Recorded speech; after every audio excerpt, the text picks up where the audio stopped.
Salut tout le monde, c'est Valgan, on se retrouve pour une nouvelle vidéo où aujourd'hui je vous présente mon Ectatoma brunum. Alors, je vais dissiper tout de suite ce que certains pourraient penser. C'est pas une ponérine, car je n'ai retrouvé nulle part sur internet, ou en tout cas j'ai peut-être loupé quelque chose. Donc si vous avez un site qui le dit, je serais ravi que vous me l'envoyiez et de pouvoir le voir. Moi j'ai trouvé que cette fourmi était de la sous-famille des Ectatominae. Donc c'est pas une Ponérinae, donc ce n'est pas une Ponérine, même si c'est une espèce de fourmi déjà assez vieille. Donc ici c'est plus une vidéo où je vais vous parler un peu technique, du moins de ce qu'est cette fourmi, et où je vais vous parler de ce que moi j'ai observé chez moi.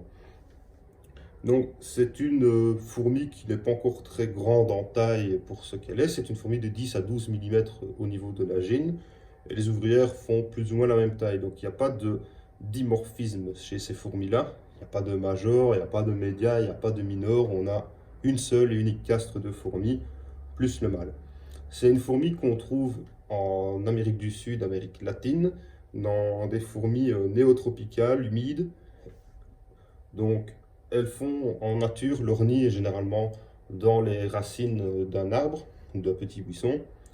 Et comme ce sont des fourmis qui ont une forte tendance arboricole, elles vont monter dans l'arbre, elles vont se nourrir de nectar et de miel fourni par les pucerons.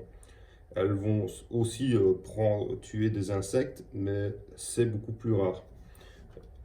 Elles sont omnivores avec une grande préférence au niveau des liquides sucrés. Alors, moi, ce que j'ai observé chez la mienne, donc je l'ai reçue le 15 décembre 2020, ce que j'ai remarqué, c'est qu'elle ne touche absolument pas aux insectes. J'ai essayé plusieurs méthodes, des congelés, des fraîchement tués et du vivant. D'ailleurs, je pense qu'on a vu un petit grillon à un moment donné. Le voilà justement, quand on parle du loup, on voit ses antennes ici. Alors, il a l'air en forme.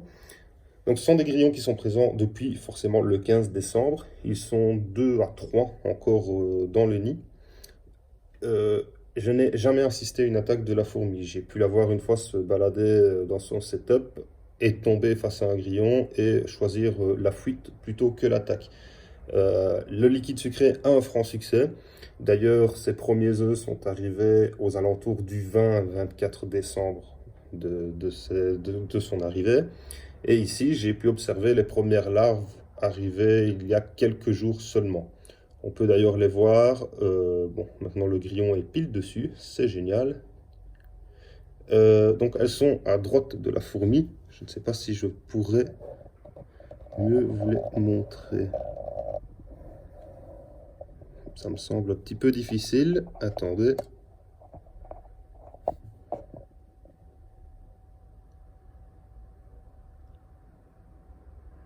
Je ne sais pas si vous arriverez à bien les voir. Donc au niveau de sa tête, on peut constater qu'il y a du couvain et dedans, il y a de petites larves.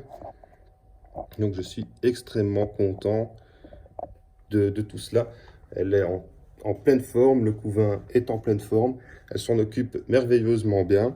Donc j'espère que tout va bien se passer, qu'on arrivera au cocon et que je pourrai vous présenter les premières ouvrières.